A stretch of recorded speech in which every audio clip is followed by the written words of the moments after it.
Hey guys, welcome to the channel. So in this video we'll show you very quickly how to uninstall Instabridge app. So mostly you have about 2 ways of uninstalling the app.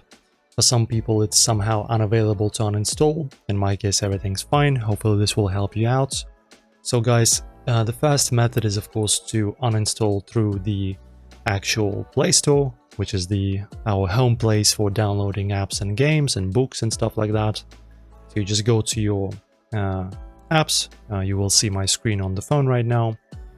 You find the application and uninstall it from there. And also the second way, which you will also see very soon on the screen, is to just go into your phone settings, go to apps, after that find this application and uninstall it in the phone itself and not through the Play Store.